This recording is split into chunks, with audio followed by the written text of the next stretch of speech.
Balaruc, au bord de l'étang de Thau, Thierry Sanchez pêche le loup à la traîne avec des leurres artisanaux.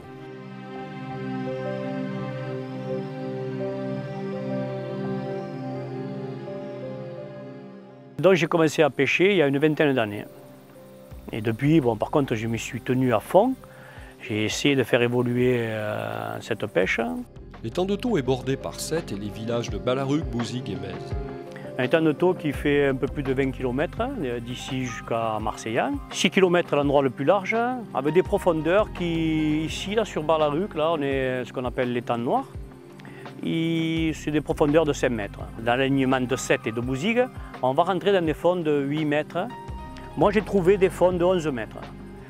Après, je n'ai pas trouvé plus profond. Mais les profondeurs moyennes, enfin, au large, là-bas, c'est 8 mètres. Je n'ai pas trouvé plus de 11 mètres, mais des endroits bien précis. Une bonne partie est recouverte de parcs à huîtres, c'est-à-dire de Bouzigues jusqu'à Marseillan. Il y a à peu près 600 exploitants qui font les huîtres et les moules. Ça fait vivre à peu près 2000 personnes. Et bon, ces huîtres sont attachées sur des cordes. Il faut un an pour faire une huître. On met 3 petites huîtres sur une corde collée avec un ciment exprès et on met un an. À l'heure actuelle, ils sont un peu embêtés avec les dorades qui leur mangent tout, leur rentrent dans les tables, le mangent tout. Ils mettent des filets tout le tour pour éviter ce phénomène.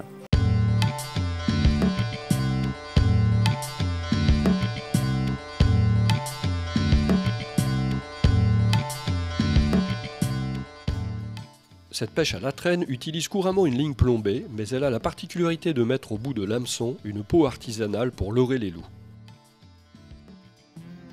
Cette tradition locale a toute une histoire qui remonte au début du XXe siècle. Thierry Sanchez en connaît les détails.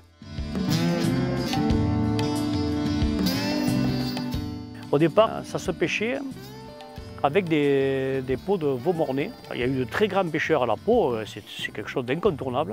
Ça a pris énormément de poissons. Et petit à petit, la technique a évolué. Il est arrivé du plastique et ça remonte assez vieux, qu'on se perd dans le temps.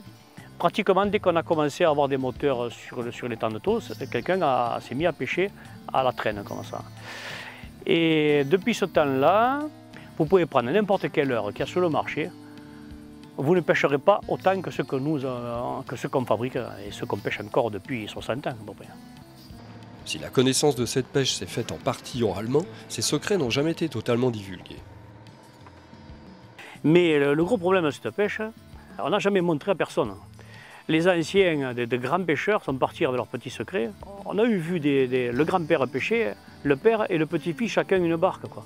À se demander s'ils se montraient les choses, quoi. Personne ne montre rien et voilà. Ce qui explique que j'ai mis du temps à pêcher. Et tant qu'on ne vous montre pas vraiment, vous ne pouvez pas prétendre pêcher. Et même quand on vous montre, il y a de la pratique. Alors au début, ils pêchaient avec la peau. Bon, il n'y avait que ça. Après, il y a une vieille histoire qui se dit que sur Metz, quelqu'un avait pêché avec un papier de café.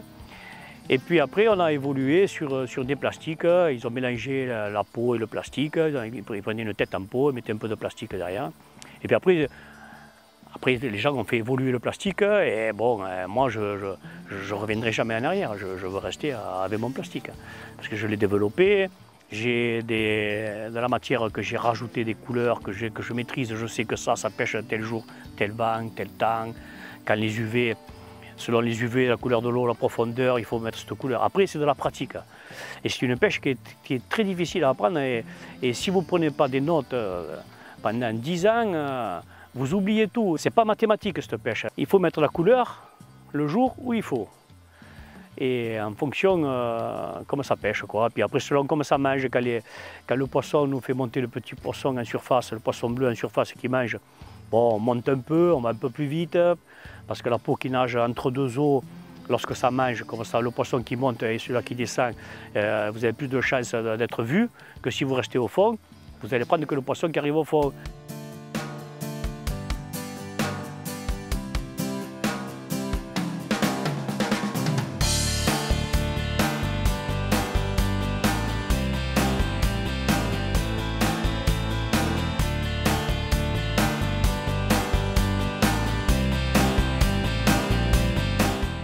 L'arrivée de la matière plastique fut un nouveau point de départ. Au fil du temps, Thierry Sanchez a dû faire sa propre expérience pour maîtriser cette pêche. Mais cet apprentissage ne s'est fait que par essai-erreur et lui a demandé beaucoup d'assiduité. Alors au début, un copain, un ami qui chassait avec moi, m'a donné 5 ou 6 pots. Et il m'a dit il faut faire comme ça, comme ça, comme ça. Je suis parti, bon lui c'était un pêcheur de Mèze. Je suis allé à Mèze, j'ai passé 3 jours sans prendre un poisson. Alors que lui, il en faisait presque 10 kilos par jour. Alors, je me suis un peu capricé, et, bon, j'étais pas assez attentif peut-être à tout ce qu'il m'a dit. Et puis un jour, j'ai commencé à prendre un poisson. Puis bon, après j'ai essayé de prendre des repères, des notes. Cette peau, elle a marché quand il faisait sombre, cette peau, elle a marché quand il est en bas et tout. Puis après, il a commencé à venir avec moi avec un autre bateau et on se côtoyait, mais ça, il m'a aiguillé. Après, il m'a appris qu'il fallait noter avec ses yeux et avec la main le fond. Il y a des endroits où il y a des petites collines dans l'eau qu'on appelle des cagoules. Lui, il m'a fait voir, prendre des repères et dire, elle a passé côté à l'ombre ou côté au soleil, faire passer la peau juste bien précis à cet endroit-là. Il faut faire des repères sur sa ligne pour pouvoir dire, à 8 mètres, je suis là. Si vous touchez le fond, vous accrochez des algues. L'idéal, c'est de passer à 15 ou 20 cm du fond. Après, c'est de la technique des repères, noter, tout ça. Et petit à petit, bon, après, j'ai évolué. Et puis, bon, il faut dire les choses, c'est que j'ai pris ça à cœur et j'y ai passé beaucoup de temps. Je partais des journées entières sur l'eau et même si je ne pêchais pas, à essayer de développer des couleurs et tout. Lorsque des fois je prenais 3 poissons d'affilée avec une peau qui pêchait très bien, je mettais d'autres peaux pour voir si cette couleur que j'avais mis était meilleure. Et je passais à travers, je remettais l'autre peau, je reprenais du poisson. Bon, après en faisant comme ça des essais, à sacrifier des pêches pour faire développer autre chose, maintenant je suis arrivé par la perfection, ça n'existe pas, mais bon, je suis bien quoi. Si quand je vois quelqu'un qui pêche, j'arrive, je pêche moi aussi, je suis capable de... ça me suffit, le savoir que j'ai maintenant me suffit. Mais ça m'a pris 4-5 ans.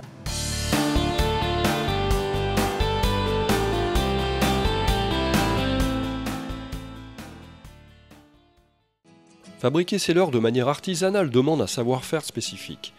Thierry Sanchez nous dévoile sa méthode. Moi, je pêche avec deux sortes de matériel. C'est de la laisse médicale.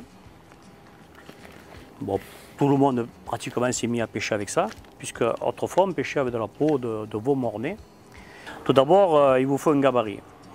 Les gabarits sont très difficiles à faire hein, parce qu'il faut qu'ils soient égaux de chaque côté et pour que la peau soit bien rectiligne et qu'elle nage bien. C'est pour pêcher dans les temps de taux, donc je pêche avec un gabarit de taille moyenne, entre 13 et 14. Je le dessine sur ma peau.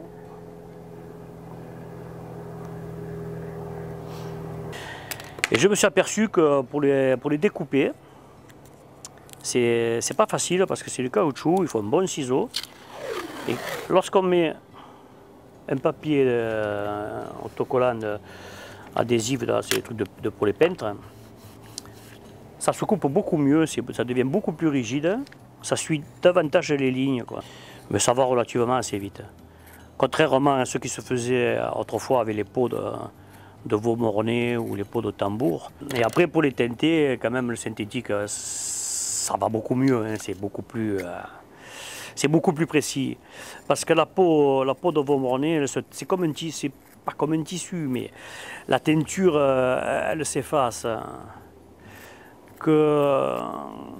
Qu'avec la laisse, ça tient beaucoup plus longtemps. Bon après, il faut enlever l'adhésif. Bon après c'est de la finition, hein. S'il y a une petite bavure sur le côté, il n'y a pas mort d'homme. Hein. Après ce qui est incontournable, c'est qu'il faut les poncer.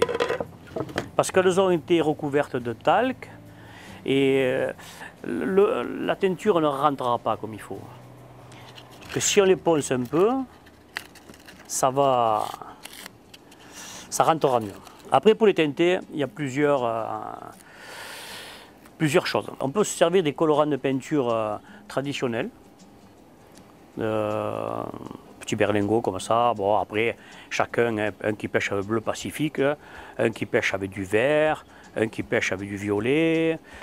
Il faut avoir toutes les teintes quand même pour pouvoir pêcher. Alors là, on le met sur les doigts, on l'enduit généreusement. On laisse sécher un peu au soleil. Et puis après, on la passe sous l'eau, on enlève ce qui part. Et lorsque c'est lavé, voilà, on arrive à ce résultat. Et lorsque je les ai teintés donc avec du couleur, ça c'est du bleu outre-mer. Vous voyez, elles sont toutes les trois de couleurs différentes. Et j'aime bien ça, d'avoir des nuances. Je les ai teintés ensemble, mais il y en a une que j'ai lavée davantage. Alors là, je suis sur un bleu outre-mer, un bleu pacifique. Ça, c'est bon pour la mer. Voilà, ça c'est des couleurs qui me plaisent pour la mer en début de saison. Et on peut pêcher dans les temps de taux aussi en début de saison. Maintenant que c'est pas trop ça qu'il faudrait mettre dans les temps de taux, on serait plutôt sur des couleurs plutôt violet, parce qu'on va pêcher au fond. Et les UV ne sont pas les mêmes en profondeur comme en surface. Et ça, ce serait pour pêcher en début de saison, quand l'eau est limpide, là, une belle couleur verte. Là. Poisson qui arrive, qui mange facilement, parce qu'il arrive du large. Et il se jette plus facilement, il est plus facile à prendre. Alors que là, on rentre dans une période difficile. Parce que le poisson, là, il a mangé tout l'été, il a trouvé des crevettes, des gobies, des crabes. Et maintenant, il va falloir le chercher bien dans des couleurs plus précises. Il faut récupérer le salamandre, là, va-t-il. Il n'y a pas tout derrière. C'est pas tout y rentrer. Tout le secret de la réussite de cette pêche réside dans le choix de la couleur de la peau, selon les conditions de lumière qui en dépendent. Il faut tenir compte de la couleur de l'eau, savoir si par exemple il y a 3 jours il a plu ou il a fait du vent, parce que des fois en surface c'est clair, dessous c'est trouble. Si vous mettez une peau pour pêcher sur du clair, vous arrivez au fond, elle ne pêchera pas. C'est pas parce que ça fait des zones qui pêchent bien, il faut aussi la couleur. Maintenant, voilà une question. Qu'est-ce que le loup perçoit comme couleur? Voilà. On ne le sait pas. Enfin, moi, je ne le sais pas. Mais je peux vous dire que quand vous mettez du violet, et s'il faut mettre du vert, eh bien, vous pêchez bien moins. J'ai eu fait des essais avec mon papa, pêcher, lui mettre du vert et du violet. Lorsqu'on arrive en fin de saison, que le loup se prépare à partir, il veut manger, il est plus vorace. Vous arrivez à prendre un peu avec n'importe quoi, mais en début de saison, ce n'est pas le cas. Et donc il perçoit la couleur, c'est sûr. La couleur est très importante. Après, on en revient toujours à cette histoire d'UV, que vu la profondeur, les rayons ne descendent pas à 8 mètres, ils n'éclairent pas comme à 2-3 mètres. Alors peut-être qu'une peau turquoise va pêcher à 3 mètres parce que le soleil va vous l'éclairer identiquement comme la petite sardine, mais à 8 mètres, ce sera différent. Il va falloir pas mettre une peau bien claire turquoise, plutôt une peau foncée grise avec un peu de rouge pour que les UV qui s'atténuent correspondent à ce qui est au fond. Et parce qu'une sardine à 8 mètres de profondeur, si elle n'est pas éclairée, alors c'est marron. Hein. C'est pas vert, c'est pas turquoise, c'est marron, hein, ça c'est sûr. Hein.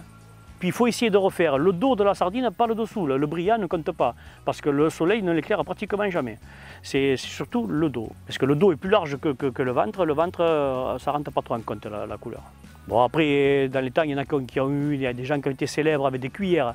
Mais des cuillères, pas que se trouvent dans le commerce, toujours des cuillères qui ont été fabriquées, qui pêchent aussi. Le pêche, là, vous les mettez sur une ligne morte entre deux eaux. Et c'est vrai que ça a eu pris du gros poisson aussi.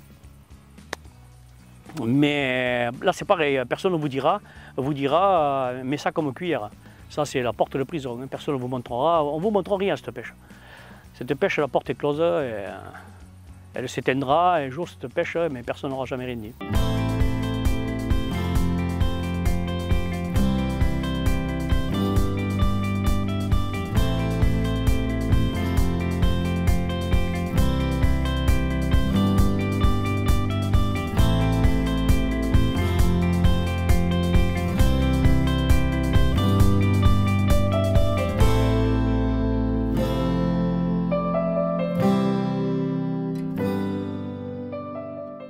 Si le choix de la peau est déterminant, le montage et l'hameçon sont aussi importants pour que tout fonctionne correctement. Alors pour monter ça sur un hameçon, il n'y a qu'un hameçon, qu'un type d'hameçon. C'est inox, parce que bon, ça va durer toute une année, ça sera enrouillé. C'est du 2-0. Moi je pêche très gros parce que quand le poisson est pris, il est pris, quoi. Voilà. Le montage définitif va être à peu près comme ça, mais l'hameçon, il faut qu'il soit lesté. Donc on y met du plomb derrière pour que l'hameçon nage toujours comme ça. C'est obligatoire, il faut que quand vous la verrez nager, vous comprenez de suite. Donc la première opération, c'est de plomber l'hameçon. Alors moi je me sers du vernis à ongles. Pour mettre le plomb, bon, je le colle parce qu'au bout de quelques temps, il tourne. Alors vous faites 1, 2, 3, 4, ça m'a glissé. 5, 6, 7, 8, 9, 10, 11, 12. Je vais mettre encore un peu. 13, 14, 15, 16. Allez, 17. Allez, je ne l'avais jamais compté, hein, parce que je le fais à l'œil. Là, c'est bien plombé. Et maintenant, on va passer au montage. Il me faut une aiguille que j'ai mis dans la bouche. Et là, maintenant, je prends de la tresse qui est très fine. C'est une tresse en nylon. C'est une tresse que je me sers quand je pêche au leurre. Voilà. Alors, après, il faut aiguiller. Hop, premier coup. Après, je plante le bout de ma peau. Je mouille un peu l'aiguille pour que ça glisse bien. Et je passe le fil dans la tête de la peau. Puis, je récupère, je fais sortir un fil. J'enlève mon aiguille qui ne sert plus à rien. J'aligne mes deux fils qui soient à égale distance de ma peau. J'aiguille mes deux fils dans la tête de l'hameçon. Et je fais cette technique parce qu'elle me va bien. Je passe le bout de la peau dans l'œil de l'hameçon, je tends ma peau, je mets mes deux fils derrière que je coince avec mon doigt, et là c'est très délicat. Il faut que ce soit bien droit. Là, la peau elle ne nagera pas si c'est de travers. Alors je bloque un fil. Je fais, celui-là me gêne, je fais un tour. Il ne faut pas faire deux plis quand vous faites les tours. Deux. Là, je ligature bien ma peau. Là, une fois que j'ai fait 4 ou 5 tours, je serre. Je fais une ganse. Clac, je verrouille avec ma ganse. Je prends l'autre fil. Je fais l'inverse.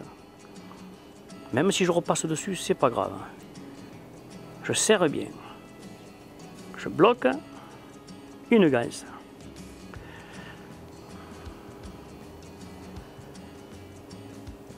Et hop, je verrouille. Là, j'ai ma peau qui tient. Maintenant, ces deux ganses, ça va se défaire. Qu'est-ce que je fais? Je fais un nœud. Un nœud qui démarre avec le fil droit, et je viens fermer dessus, pas derrière. Là, je serre. Puis j'inverse. Jamais deux nœuds du même côté, sinon ils se défont. Et là, je refais un autre nœud dessus. Et là, je peux serrer. C'est de la tresse, ça casse pas. C'est du nylon. Je fais un autre nœud, peu importe, j'en fais 3. Voilà. Là, j'ai ma peau qui est montée. Maintenant, je regarde si elle est bien alignée. Et elle est parfaite. Elle est bien dans l'axe, elle est parfaite. Maintenant, il faut que je me débarrasse de ces deux fils.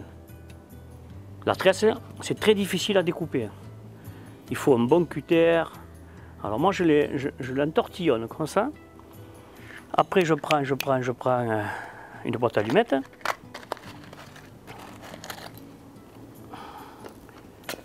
J'allume une bougie. Si on y arrive dehors. Oui, ça y est, on est arrivé. Et je mets le feu. Je le fais mariller jusqu'en haut. Clac, je l'arrête avec le doigt, c'est soudé. Voilà. Ça ne se défera plus. Alors maintenant, il me faut planter l'hameçon là-dedans. Si je plante l'hameçon direct comme ça, ça ne nagera pas. Il faut qu'on fabrique un petit pont. Ce pont va faire des ondulations et me fera nager le derrière. Pour cela, je prends une allumette. J'ai fait un gabarit de la largeur de la peau et ça c'est le centre. Puisqu'il faut que je pique au centre. Si je pique un peu à droite ou un peu à gauche, la peau elle va tourner, elle ne nagera pas. Alors c'est l'épaisseur de l'allumette qui va me faire un pont derrière pour que ça ondule. Alors je marque le milieu. Là je prends un petit emporte-pièce. Voilà, je vais le percer comme ça. Ça devrait faire. Voilà, et j'ai fait mon petit trou. Et là je vais aiguiller mon hameçon. Là. Et j'ai un petit pont, vous voyez. Ce petit pont va faire des ondulations et va bien me faire nager cette peau. L'eau va arriver, va passer dessus comme ça, et ça va créer une dépression qui va bien me faire nager la peau derrière. Et la peau derrière, elle va trembler comme ça. S'il n'y a pas ce pont, ça nage pas. Et voilà, ma peau est prête. J'ai mis 2 minutes ou 3 minutes pour faire une peau. Et cette peau est prête à pêcher un loup.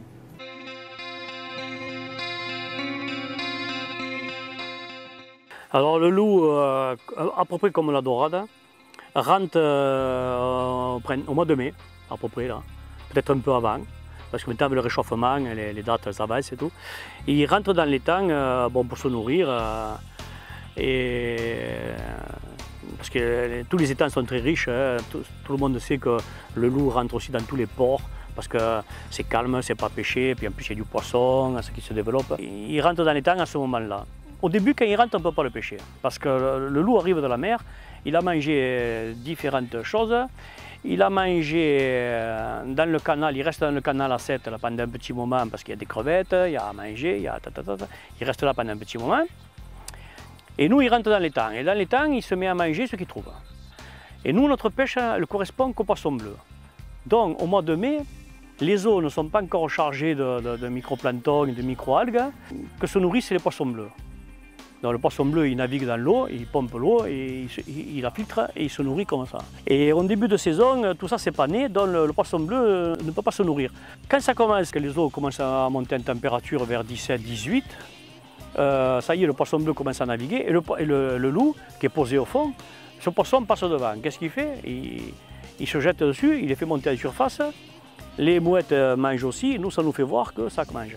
Et ce n'est que quand ce phénomène se fait que nous, on commence à en pêcher. Et ce qui explique qu'en fin de saison, des fois au mois de novembre, il y a encore des loups dans l'étang, mais le poisson bleu a fini son cycle et on n'en pêche plus. Alors des professionnels mettent des crocs avec des bouts d'anguille, des poissons vivants, et eux ils les pêchent. Parce que le loup s'est remis à manger au fond des crabes, des trucs. Et nous, dès qu'il fait un peu froid, clac, on ne compte plus. Notre pêche à la peau s'arrête.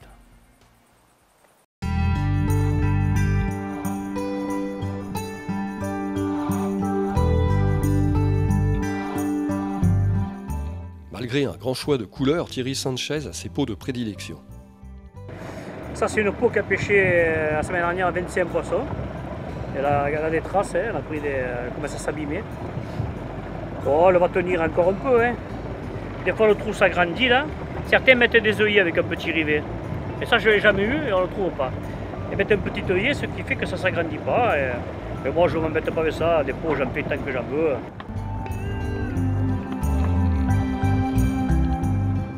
Si le loup se laisse leurrer par les peaux, c'est qu'il est sans aucun doute un chasseur opportuniste.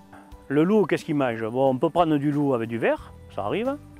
Avec du bibi, on peut prendre... Bon, il mange le crabe. Il mange tous les poissons qui passent à sa portée, qui sont à la taille, qui correspond à la taille du poisson. C'est un chasseur. Le loup est un poisson un peu feignant. Il est posé au fond et il attend. Il se passe quelque chose. Il mange beaucoup la nuit aussi. Il se dépasse plus la nuit que le jour. Il mange puisque tous les professionnels qui mettent des hameçons pour l'attraper, il attrape la nuit. Dans la journée, il ne bouge pas. Maintenant, s'il lui passe des sardines devant le nez, bien sûr, il attaque. Mais je suis persuadé que c'est pas, il ne va pas poursuivre les sardines pendant 500 mètres. Quoi.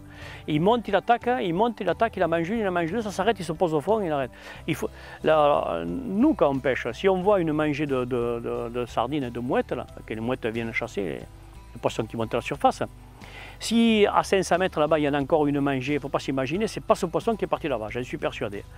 Alors nous, ce qu'on fait, on prend des repères, et lorsque la mangée s'arrête, quand tout s'est calmé, parce que dans une mangée, bon, vous prenez 3-4 poissons, c'est une pêche un peu sauvage, quoi. C'est vite fait de pêcher comme ça. Mais nous, ce qu'on aime, c'est revenir après, là, à l'endroit où le poisson s'est levé, revenir et mettre une peau plus sombre, venir en bas, gratter le fond, y passer devant. S'il faut, on y passe 10 fois devant jusqu'à ce qu'on le prenne. Moi, je recherche ça. J'aime bien ça. Là, parce que là, c'est du savoir-faire. Allez le chercher en bas. Quand il mange, vous montez un peu, vous passez à fond, là, pim, poum, pam, vous en attrapez un, vous en attrapez deux, le manger s'arrête, vous n'en pêchez plus, mais il faut revenir. Et là, le chercher au fond. Là, vous touchez le fond, vous relevez un peu, vous redescendez, vous relevez, puis second, clac, vous êtes pris. Ça vous traverse, ça nous traverse la poitrine, ça. Et voilà.